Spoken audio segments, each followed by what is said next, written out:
Disse Paulo que celebremos a festa, amém?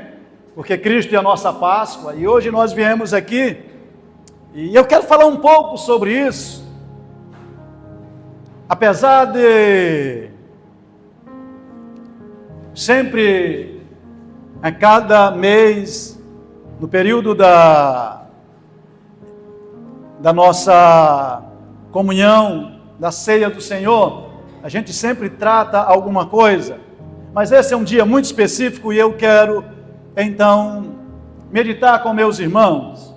Então, por gentileza, abra a sua Bíblia. No livro de Mateus, capítulo 28.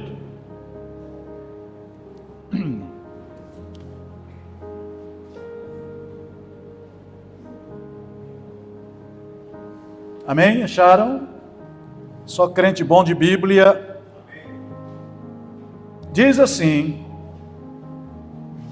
no findado sábado, ao entrar o primeiro dia da semana, Maria Madalena e a outra Maria foram ver o sepulcro. E eis que houve um grande terremoto, porque um anjo do Senhor desceu do céu, chegou-se, removeu a pedra e assentou-se sobre ela. O seu aspecto era como de um relâmpago, e a sua veste alva como a neve. E os guardas tremeram, espavoridos, e ficaram como se estivessem mortos. Mas o anjo, dirigindo-se às mulheres, disse: não temais, porque eis que buscais Jesus, que foi crucificado. Ele não está aqui, ressuscitou, como tinha dito. Vinde ver onde ele jazia. Ide depressa e dizei aos seus discípulos que ele ressuscitou dos mortos, e vai adiante de vós para a Galileia, ali o vereis. É como vos tenho dito. Amém. Vou parar aqui. Eu quero trazer como tema da minha palavra, muito simples, o sepulcro vazio. Esse é o tema da minha palavra hoje. O sepulcro vazio. Mas antes queria ir diretamente no tema da Páscoa, porque me parece que alguns ainda não entenderam claramente o que é a Páscoa.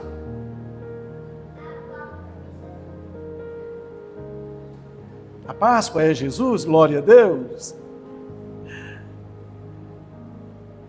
Quando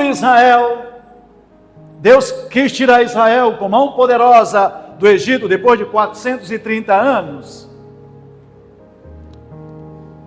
Deus veio e lançou as pragas sobre o Egito, e havia aí já 9 pragas, e Deus disse a Israel: preparem-se, porque esta noite vai ser a última praga que eu vou enviar sobre a terra do Egito.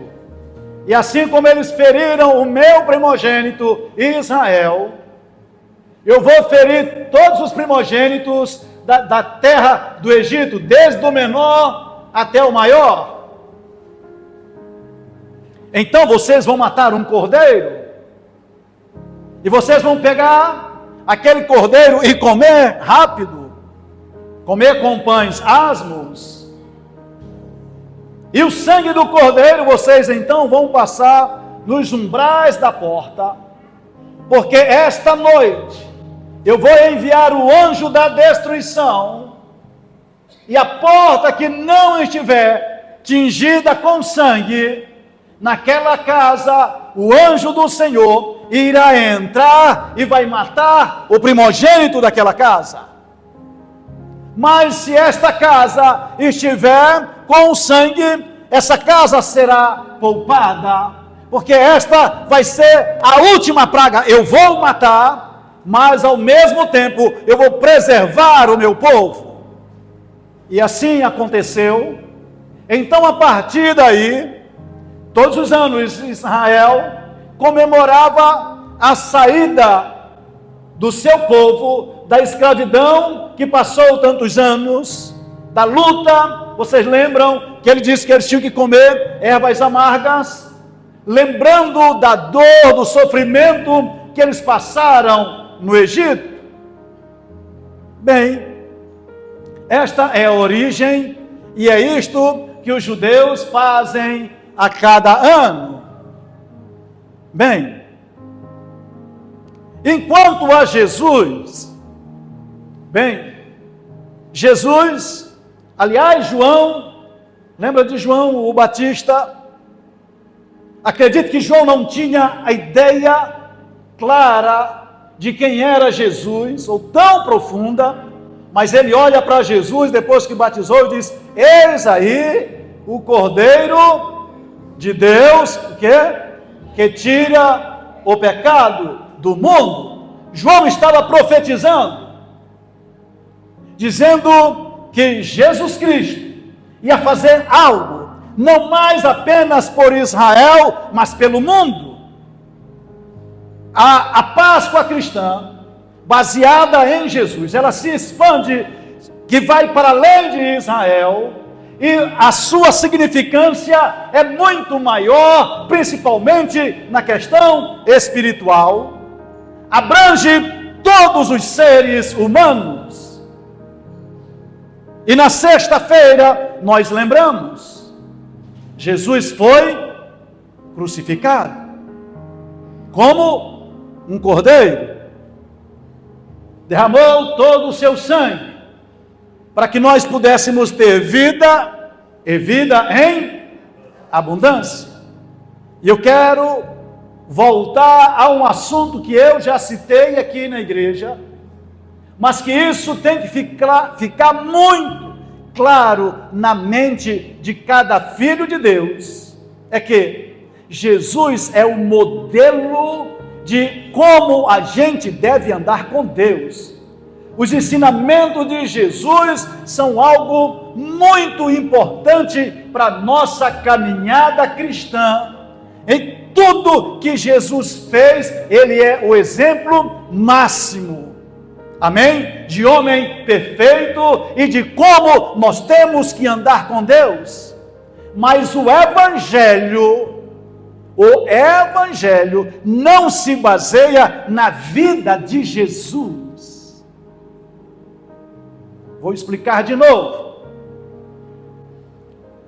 Quando você olha para a Bíblia e você vai para as cartas apostólicas, você não vai ver eles falando dos milagres que Jesus operou. Vocês não vão ouvir basicamente os grandes ensinos de Jesus. Você vai ver esporadicamente alguns textos que falam daquilo que Jesus falou. Porque a base da nossa fé cristã está nesses 3 dias: morte e ressurreição. É aqui a centralidade do Evangelho. Porque se Cristo viesse e fosse só alguém bom, que ensinasse quem era Deus, ele não teria resolvido o problema. Era preciso ele derramar o seu próprio sangue para que nós pudéssemos ter direito de entrar na cidade santa pelas portas. Amém? Então a centralidade da sua vida não é olhar para um filme e dizer assim: meu Deus do céu, foi muito maravilhoso, Jesus sofreu, Jesus era tão bom, e porque fizeram essa maldade com ele, isso não vai resolver o seu problema, porque não tem a ver com a tua vida. Mas a morte dele e a sua ressurreição é por causa dela que nós somos salvos em Jesus Cristo. Amém? Então, quando você olhar para a Bíblia e você olhar para Jesus, aprenda com Jesus. Ele até disse: aprendei de mim, que sou manso e humilde de coração, e encontrarei descanso para vossas almas. Então aprenda muito com Jesus, mas a sua fé, a sua segurança, o que lhe mostra que você é salvo, é porque o sangue dele nos purificou de todo pecado. Se andarmos na luz, lembra de João, 1 João capítulo 1, versículo 7, diz: se andarmos na luz como ele na luz está, mantemos comunhão uns com os outros, e o sangue de Jesus Cristo nos purifica de todo pecado. Paulo vai dizer, eu queria ler, tem coisa que não está no meu script, eu vou lembrando dos textos. Vai comigo, 1 Coríntios capítulo, eu acho que é o capítulo 5. Se eu errar, eu digo para vocês, mas eu acho que é capítulo 5.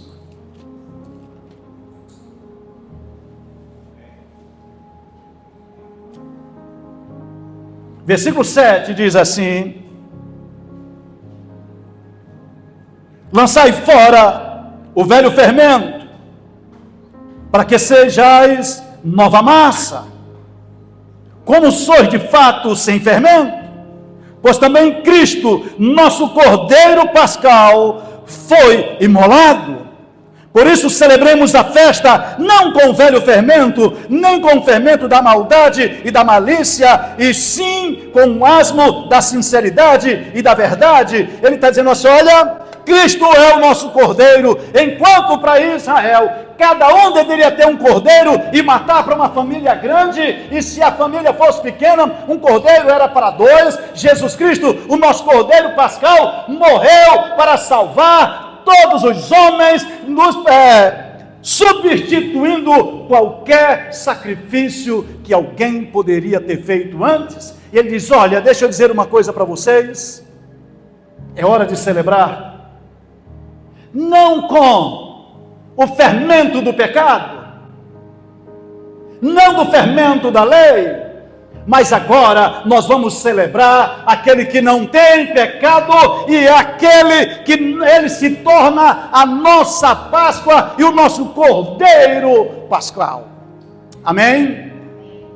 Bem, mas vamos mais na frente.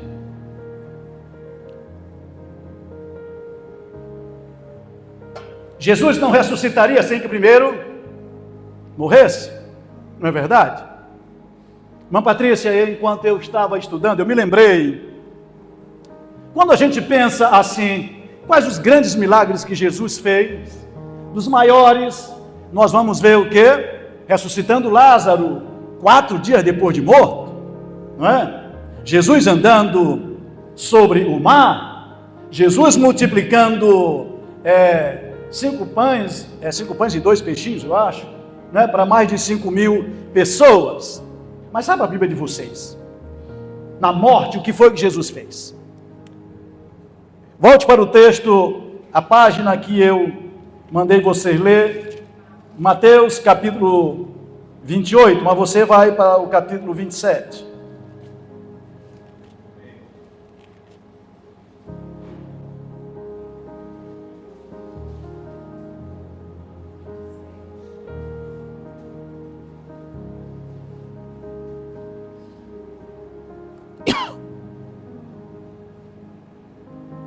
Acharam? Você quer ver o que é milagre de Jesus? Capítulo 27. Versículo 50. Você vai ver o maior milagre que Jesus operou. Eu acho que as pessoas têm medo de tocar nesse texto. E eu não estou aqui também, não vou explicar muito. Vou só mostrar para vocês, mas leiam por gentileza. Capítulo 27. Versículo 50, Jesus clamando outra vez com grande voz, entregou o Espírito. Versículo 51, eis que o véu do santuário se rasgou em 2 partes, de alto a baixo, tremeu a terra, fenderam-se as rochas. Agora, veja o que diz o versículo 52, abriram-se os sepulcros, e muitos corpos dos santos que já dormiam naquele sepulcro ressuscitaram. E saindo do sepulcro, depois da ressurreição de Jesus, entraram na cidade santa e apareceram a muitos. Você pode imaginar o que é isso?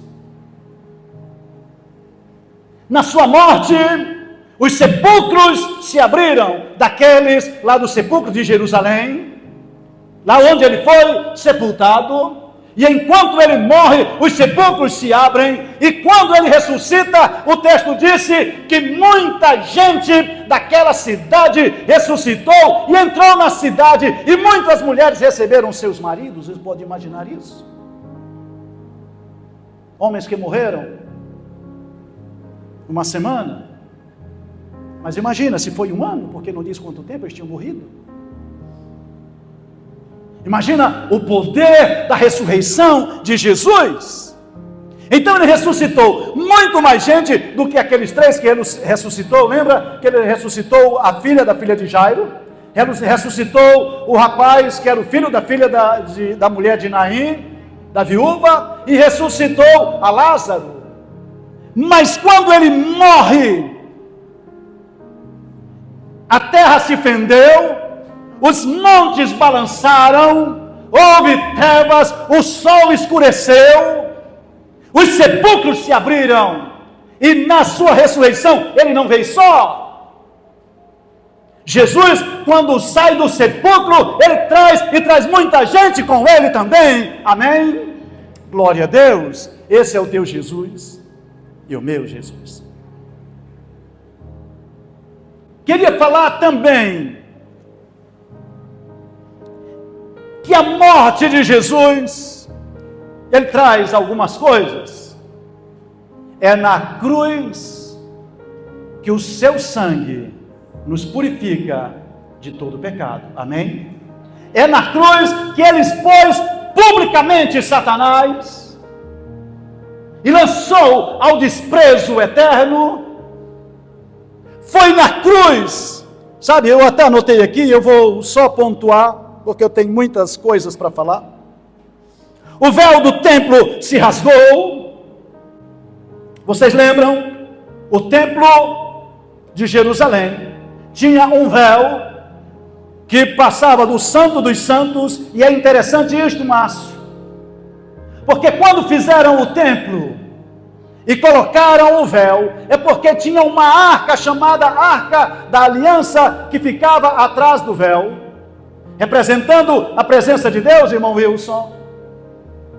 Então, aquele véu de mais de 10 centímetros de grossura não rasgou de baixo para cima, mas de cima para baixo. E uma das coisas que aconteceu, sabe o que é? Jesus estava mostrando não somente que o véu tinha rasgado, mas que havia uma religião que não tinha a ver mais nada com Deus. Sabe por quê? Quando se rasgou o véu, te descobriu uma coisa: a arca não estava lá há muito tempo. Jesus estava mostrando a hipocrisia. A religião estava lá, estavam os sacerdotes, mas só não estava a presença de Deus. Isso nos dá um sinal de alerta, porque às vezes a gente até faz muitas coisas boas, religiosamente nós somos bons.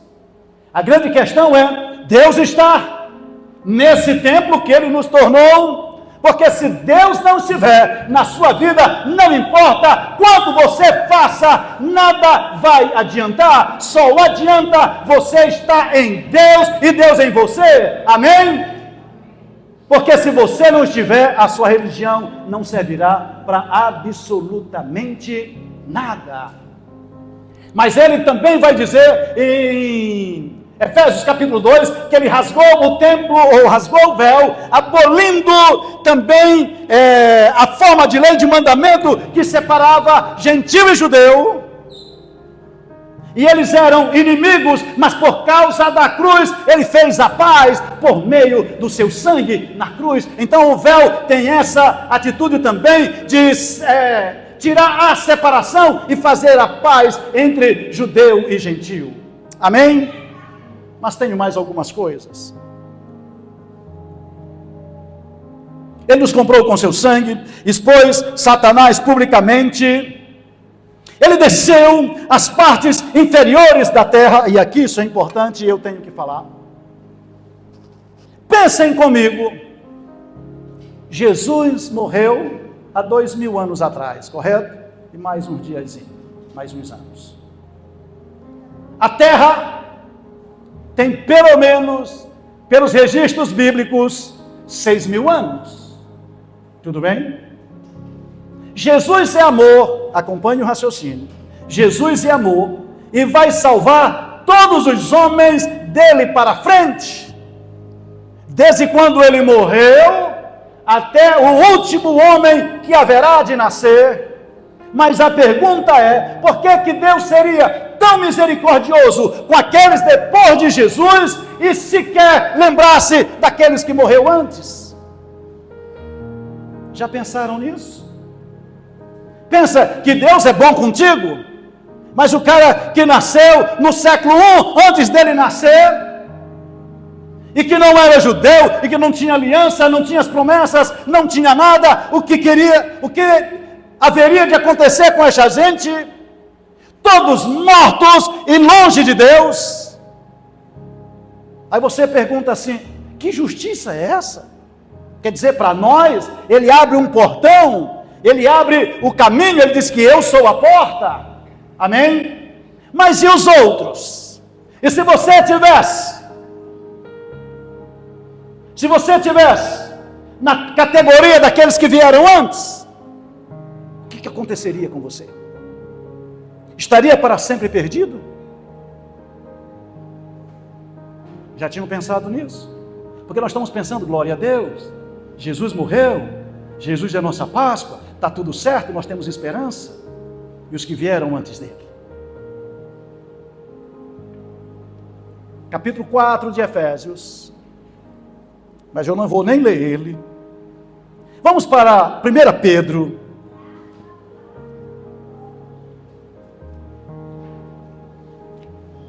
Porque, irmãos, o Evangelho de Jesus e o que Jesus fez é muito mais abrangente do que qualquer ser humano possa imaginar. Eu falei onde é? 1 Pedro capítulo 3, veja o versículo 18.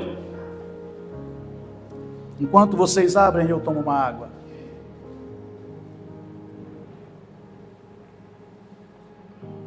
– 3,18.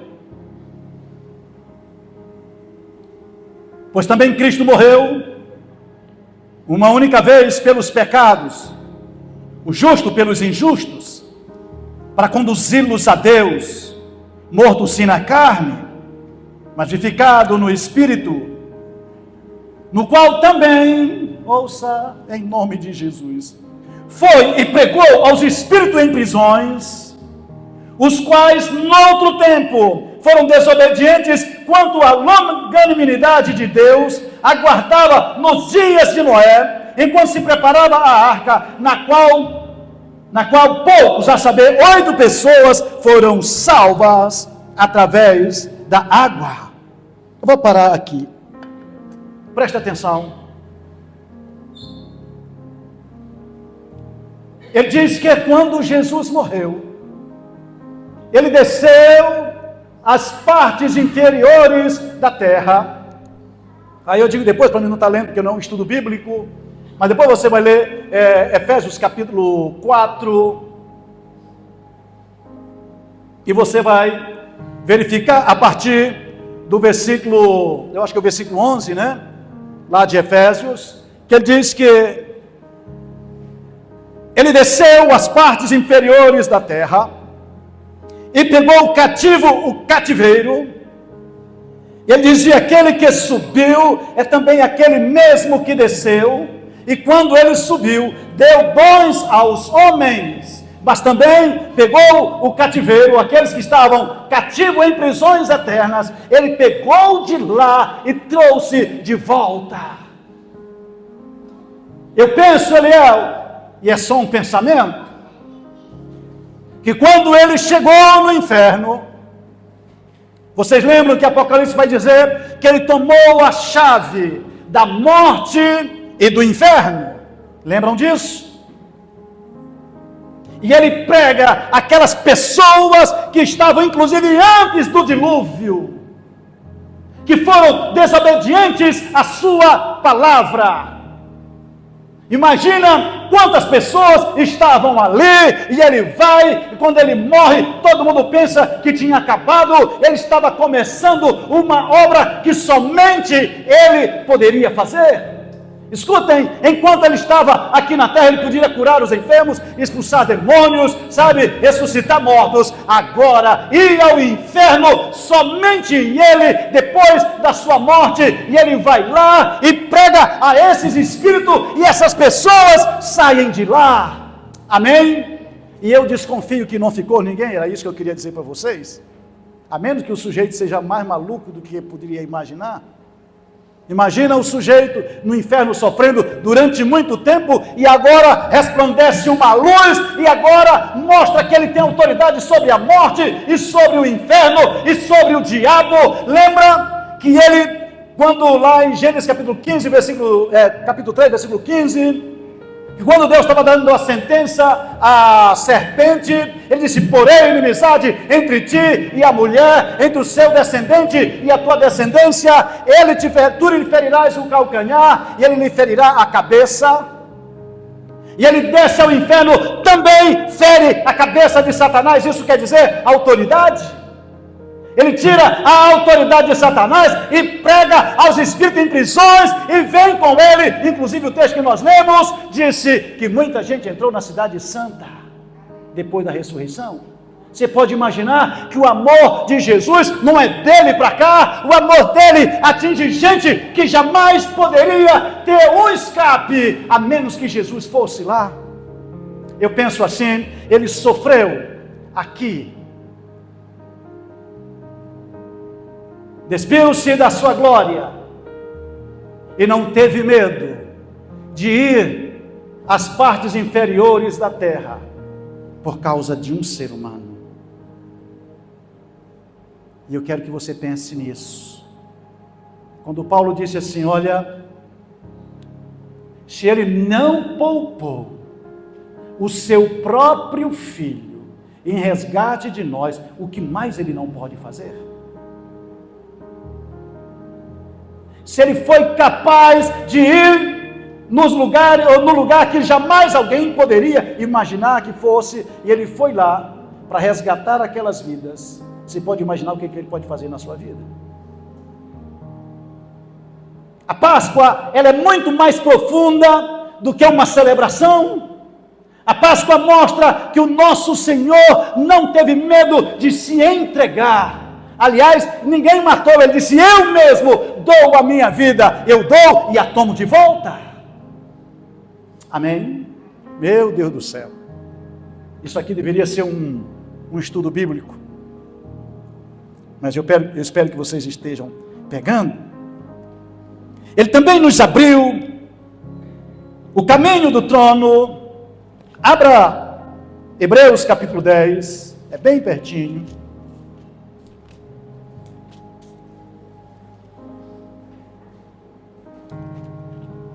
Dez, 19. Isso é para você e para mim. Hebreus 10, 19. Tendo, pois, irmãos meus, intrepidez para entrar no Santo dos Santos pelo sangue de Jesus, pelo novo e vivo caminho que Ele nos consagrou, pelo véu, isso pela sua carne. Sabe o que ele está dizendo? Os sumos sacerdotes, na antiga aliança, entrava uma vez por ano no Santo dos Santos. E Carlos, não era nada bonito, na verdade era apavorante. Entrar uma vez a cada ano. O sumo sacerdote entrava amarrado, porque ele ia entrar no lugar onde Deus estava, e se ele entrasse com algum pecado, lá mesmo ele morria. E se ele tivesse morto, ninguém entrava lá, porque morria também. Por isso amarrava uma corda nele, porque se ele morresse, então as pessoas puxavam para fora. Outra coisa, enquanto ele entrava, todo Israel estava diante do tabernáculo, sabe fazendo o quê? Intercedendo pelo seu representante. Porque se ele morresse, era como se fosse assim: Deus não aceitou o sacrifício e nós estamos perdidos. Dizem que os rabinos, na noite anterior, eles adentrarem o Santo dos Santos. Eles se reuniam. E aquela reunião era para conversar sobre as coisas de Deus, para que o sumo sacerdote não dormisse e por um acaso sonhasse alguma bobagem e se sentisse sujo e tivesse medo de entrar. Então eles passavam a noite inteira falando da palavra e todo mundo atento para que o sumo sacerdote não cochilasse, para que ele entrasse. Havia um temor de morte, como quem diz: está entrando um morto. Vocês lembram? Tem até aquela canção, não é? No Santo dos Santos, lembra? A fumaça me esconde, só teus olhos me veem. Você sabe o que é isso? Vocês já viram? Alguns de vocês foram católicos. O padre pega um incensário, lembra? E ele começa a sacudir e sai uma fumacinha. E o sumo sacerdote fazia a mesma coisa, porque ele ia entrar diante da face do Senhor. Primeira coisa que eu queria dizer antes de entrar: havia esse véu e não tinha uma abertura na cortina. O sumo sacerdote entrava se arrastando de joelhos por baixo, mostrando humildade total. E quando ele chegava dentro, ele começava a sacudir o incensário. Para quê? Para que ele não abrisse os olhos. Aquilo ali era exatamente, você sabe, ninguém abre os olhos na fumaça. Então aquele era o incentivo dele ficar com aquela fumaça nos olhos e ele ficar de olhos fechados para não ver o que haveria lá dentro. Tal era o temor. Agora o escritor aos Hebreus está dizendo: irmãos, você não precisa mais ter medo. Agora você tem que entrar com intrepidez, com ousadia no Santo dos Santos, porque Ele preparou o caminho, e o caminho é o seu sangue, que lhe dá direito de entrar no seu trono da sua glória. Amém? Ele está dizendo assim: antigamente era muito difícil para eu e você, é muito fácil, você pode ir diante de Deus, você não precisa de intermediário, porque Ele abriu o caminho para você estar diante da sua face. Amém? Queridos, nós precisamos compreender as Escrituras. Meu Deus, o meu tempo passou e eu ainda tenho tanta coisa para falar para vocês. Ele também pegou a cédula que nos era contrária, mandamentos, leis, o pecado, e Satanás apontava dizendo: há uma dívida. E ele diz que na cruz ele rasgou a cédula e disse: tetelestai, está consumado, está tudo pago, você não tem mais dívida. Você não tem mais dívida, porque Ele pagou com o seu sangue. Amém? Agora que eu vou entrar na ressurreição, eu acho que eu vou deixar para os irmãos na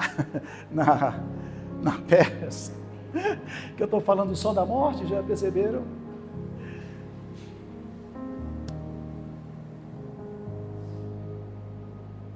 Ao terceiro dia,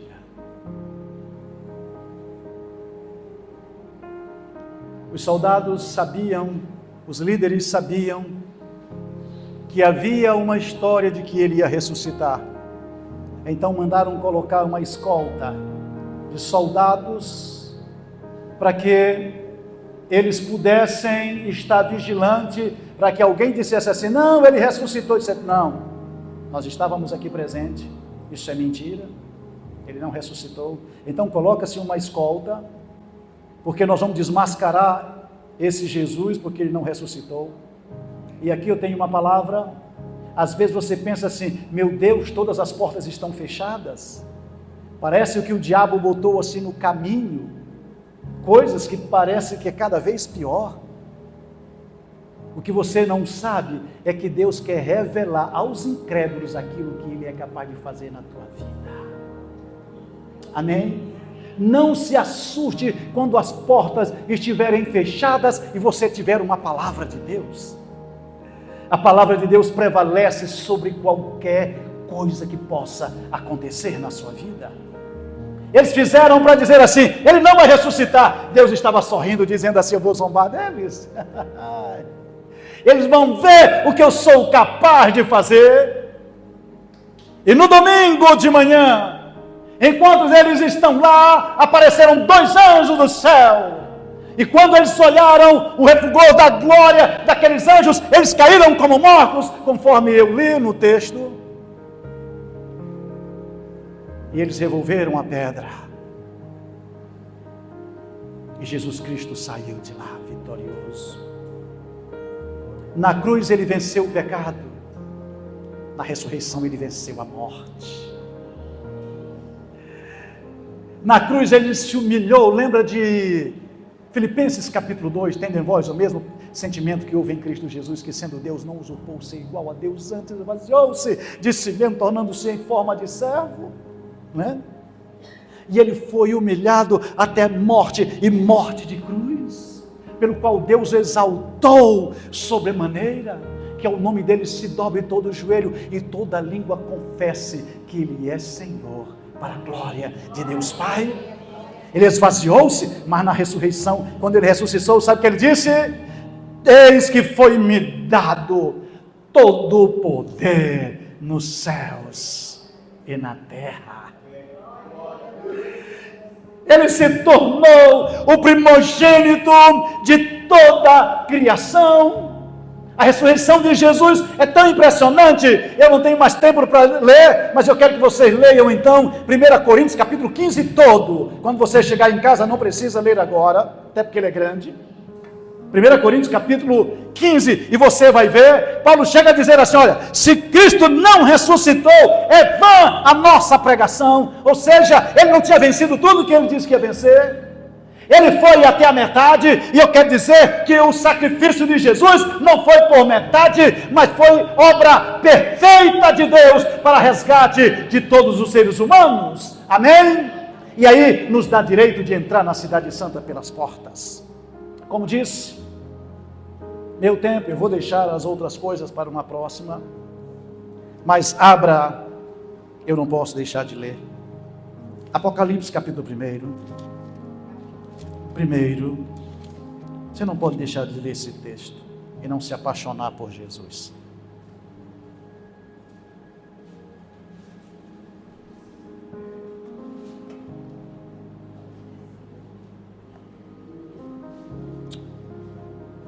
Apocalipse capítulo 1, versículo 9. Eu vou ler aquilo que João tinha dito. Ele disse: eu, João, irmão vosso e companheiro na tribulação, no reino, na perseverança em Jesus, achei-me na ilha chamada Patmos por causa da palavra de Deus e do testemunho de Jesus. Achei-me em espírito no dia do Senhor, e ouvi por trás de mim uma grande voz, como de trombeta, dizendo: o que vês, escreve em livro e manda às 7 igrejas. Ele diz a Éfeso, Esmina, Pérgamo, Tiatira, Sardes, Filadélfia e Laodiceia. Voltei-me para ver quem falava comigo, e voltando vi 7 candeeiros de ouro, e no meio dos candeeiros um semelhante ao filho dos homens, ou do homem.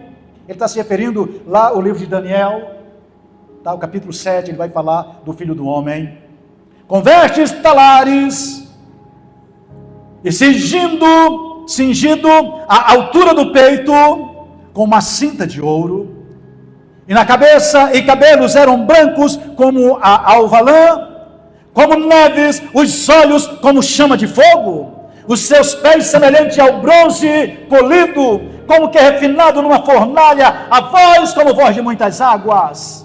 Tinha na mão direita 7 estrelas, e da boca saía uma espada afiada de 2 gumes. O seu rosto brilhava como o sol na sua força. Quando o vi, caí a seus pés como morto. Porém, ele pôs sobre mim a mão direita, dizendo: não temais ou não temas. Eu sou o primeiro e o último, aquele que vive e estive morto, mas eis que estou vivo pelos séculos dos séculos e tenho as chaves da morte e do inferno. E disse: escreve, pois as coisas que vistes, e as que são, e as que hão de acontecer depois destas. Quanto ao mistério das 7 estrelas que viste na minha mão direita, e aos 7 candeeiros de ouro, e as 7 estrelas são os anjos das 7 igrejas, e os 7 candeeiros são as 7 igrejas. Eu fui até o final. João, aquele que reclinou a cabeça sobre o peito de Jesus, lembram? Chamado de discípulo amado. João estava presente na crucificação. Lembra que Jesus até disse: mulher, eis aí teu filho. Depois ele vira para João e diz: João, eis aí tua mãe, falando da Maria, mãe dele. João, lembra que Maria Madalena foi e não viu? Ela foi e chamou 2 dos discípulos, ele chamou Pedro e João. Pedro e João chegaram no sepulcro e viram que Jesus não estava lá. Depois Jesus apareceu para eles na Galileia, apareceu várias vezes. João viu Jesus ressuscitado. João estava presente lá naquele texto lá de Mateus capítulo 17, quando ele foi transfigurado no monte, que suas vestes resplandeceram como o sol ao meio-dia. Ele e Pedro, lembra? Até Pedro disse: se quiseres, façamos uma tenda para mim, outra para ti, uma para Elias, outra para Moisés e outra para ti. João tinha visto tudo isso, mas João caiu como morto quando ouviu ele glorificado. Ele disse: eu estava morto, mas eis que eu vivo pelos séculos dos séculos. Eu tenho, João, as chaves da morte e do inferno. Ou seja, sabe o que ele está dizendo, irmão Wilson? A morte não tem autoridade sobre a sua vida. O inferno não tem autoridade sobre a sua vida, sobre a vida da igreja. Porque ele tem. Escuta, Jesus tem um controle do inferno, para que os seus filhos não vão para lá. Porque não haveria nenhuma razão para ele ter a chave, a menos que ele trancasse.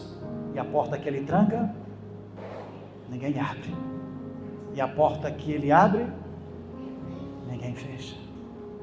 Ele disse: eu estive morto, mas eu vivo pelos séculos dos séculos.